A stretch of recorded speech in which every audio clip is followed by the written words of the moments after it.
समुद्र हमेशा से मनुष्यों के लिए एक रहस्य और चुनौती रहा है। लेकिन लाखों साल पहले भी, जब आज के जैसे साधन नहीं थे, तब आदिम मानवों ने साहस और समझदारी से समुद्रों को पार किया।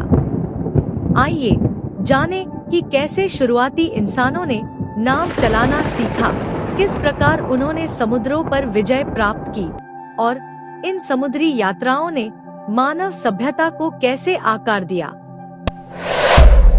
वैज्ञानिकों का मानना है कि लगभग 50,000 साल पहले मनुष्य ने पहली बार समुद्र पार करने की कोशिश की। इस समय के इंसान नाव बनाने के शुरुआती ज्ञान से परिचित हो चुके थे। खासकर ऑस्ट्रेलिया और दक्षिण पूर्व एशिया के द्वीपों की ओर समुद्री यात्राओं से यह स्पष्ट होता है कि आदिम मानवों ने समुद्र के भय को मात दे दी थी। माना जाता है कि मानव इंडोनेशिया के द्वीपों से समुद्र पार कर ऑस्ट्रेलिया पहुंचे थे।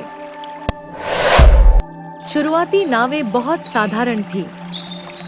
वे पेड़ों के तनों को खोखला करके या कई लकड़ियों को आपस में बांधकर बनी होती थी। इन्हें डगआउट कहा जाता है। समय के साथ उन्होंने इन नावों को और स्थिर बनाने के लिए बांस और लकड़ी के तख्तों का उपयोग करना सीखा। कुछ सभ्यताओं ने जानवरों की खाल से बने पाल का भी उपयोग किया ताकि हवा का सहारा लेकर नाव तेजी से आगे बढ़ सके।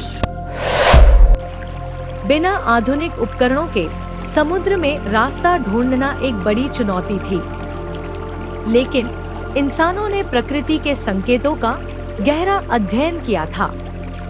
वे सितारों, हवाओं और समुद्र की लहरों को देखकर दिशा का अनुमान लगाते थे।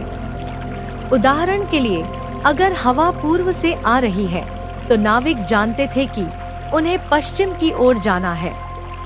कई नाविक समुद्री पक्षियों का पीछा करते थे, क्योंकि पक्षी हमेशा निकट के द्वीपों या तटों के आसपास उड़ते थे। समुद्र में यात्रा करना कोई आसान काम नहीं था। प्राचीन मानवों को तूफानों, बड़ी लहरों, समुद्री जीवों और खाद्य और पानी की कमी जैसी कई चुनौतियों का सामना करना पड़ता था। इसके बावजूद उन्होंने इन खतरों से लड़ना और समुद्र पर विजय प्राप्त करना सीखा। प्राचीन नाविकों के कारण ही मानवों ने नए नए द्वीपों और भूभागों की खोज की। यह प्रवासन आगे चलकर आधुनिक मानव सभ्यता के फैलाव का कारण बना। दक्षिण पूर्व एशिया से लेकर प्रशांत महासागर तक और अफ्रीका से लेकर यूरोप तक हर जगह मानवों के पहुंचने में समुद्री यात्राओं की भूमिका रही।